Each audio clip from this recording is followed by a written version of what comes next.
കഥയാണ് ഈ പടം. ഈ പടം അത്രയും ഫ്രെയിം ബൈ ഫ്രെയിം ആയിട്ട് റിയൽ സ്റ്റോറി ആയിട്ട് പോകുന്ന സിനിമയാണ്. അതുകൊണ്ട് ഇതറിഞ്ഞ് വേണം പ്രേക്ഷകർ ഈ പടം തിയേറ്ററിൽ പോയി കാണാൻ.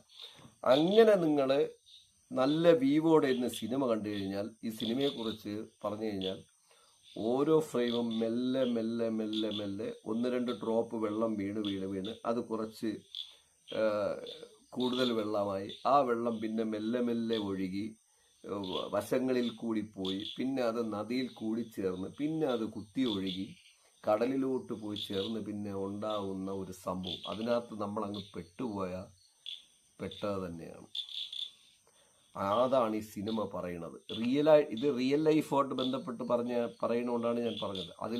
നമ്മളെല്ലാവരും പെടുന്നവരുമാണ്. അതിനകത്ത് വരുന്ന പ്രശ്നങ്ങളെ പിന്നെ സോൾവ് ചെയ്യാൻ നമ്മൾ എടുക്കുന്ന ഒരു എഫോർട്ട് ഈ ഫിലിമിൽ നന്നായിട്ടുണ്ട്. അങ്ങനെ ചെയ്ത ചിത്രം എന്ന് പറഞ്ഞാൽ ഇതിലെ അഭിനയം,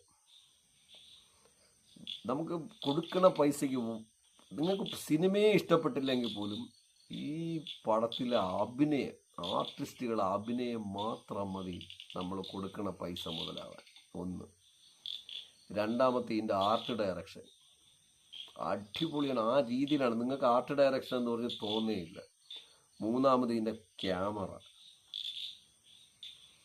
അതും കിടിലമാണ്. നാലാമത് ഇതിൻ്റെ കോസ്റ്റ്യൂം ഡിസൈൻ, നമുക്കത് തോന്നിയില്ല. നമ്മൾ 1950 കാലഘട്ടത്തിൽ ജീവിക്കണമെന്നേ തോന്നുള്ളൂ. അഞ്ചാമത് ഇതിനകത്ത് ഇതിൻ്റെ സ്ക്രിപ്റ്റ്.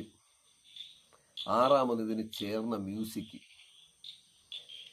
പിന്നെ ഞാൻ പറഞ്ഞില്ലേ, നടന്മാരുടെ ആഴിഞ്ഞാട്ടമാണ് സിനിമ എന്ന് പറഞ്ഞാൽ.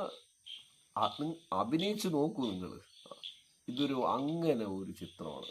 അപ്പം നമ്മൾ കൊടുക്കുന്ന പൈസയ്ക്ക് ഇവരുടെ അഭിനയം മാത്രം മതി കണ്ടുകൊണ്ടിരിക്കുക. പക്ഷെ അത് ഞാൻ പറഞ്ഞില്ല, ഇങ്ങനെ പോയാൽ മാത്രമേ മനസ്സിലാവൂ. ഇല്ലെങ്കിൽ നിങ്ങൾക്ക് ബോറടിച്ച് നിങ്ങൾ ചത്തുപോകും. ചീത്ത വിളിക്കും. നിങ്ങൾ പറഞ്ഞു ചീത്ത പറഞ്ഞ് കൊല്ലും. ഞാൻ അങ്ങനെ കുറേ പേരെ കേട്ടു. ഇന്നത്തെ കാലമില്ല, നമുക്ക് എന്ത് പറയാൻ പറ്റും. ഓരോരുത്തർക്കും ഓരോ രീതിയാണ്. ഒരു സിവിക് സെൻസ് എന്ന് പറയുന്നത് പോലുമില്ല. ഒരു പടം ഇഷ്ടപ്പെട്ടില്ലെങ്കിൽ നമുക്ക് 1-2 പ്രാവശ്യം വിളിക്കാം. കണ്ടുകൊണ്ടിരിക്കുന്ന ബാക്കിയുള്ളവർ ശല്യം ചെയ്യേണ്ട കാര്യമില്ല. ശരി, ഞാൻ അതിലോട്ടൊന്നും പോകണില്ല. നമ്മുടെ നാട്ടിലെ സ്ഥിരം നടത്തിപ്പാണ്, അതിലൊക്കെ പറഞ്ഞു പഠിക്കില്ല. അങ്ങനെയാണ് ഈ സിനിമ പോണത്. അതുകൊണ്ടാണ് ഞാൻ പ്രേക്ഷകർക്ക് പറയുന്നത്, നിങ്ങൾ വളരെ ശ്രദ്ധിച്ച് ഡീപ്പായിട്ട് അതൊന്ന് സ്റ്റഡി ചെയ്തിട്ട്, എപ്പോഴും ഒന്ന് സ്റ്റഡി ചെയ്തിട്ട് തിയേറ്ററിൽ പോയി കാണുമ്പോഴത്തേക്കും നിങ്ങൾക്കത് ഉൾക്കൊള്ളാൻ പറ്റും. ഉൾക്കൊണ്ടതിന് ശേഷം നിങ്ങളുടെ അഭിപ്രായം പറയും. ഇത് ഈ സിനിമയുടെ ഇടയിൽ സിനിമയെക്കുറിച്ച് ഞാൻ പറഞ്ഞ്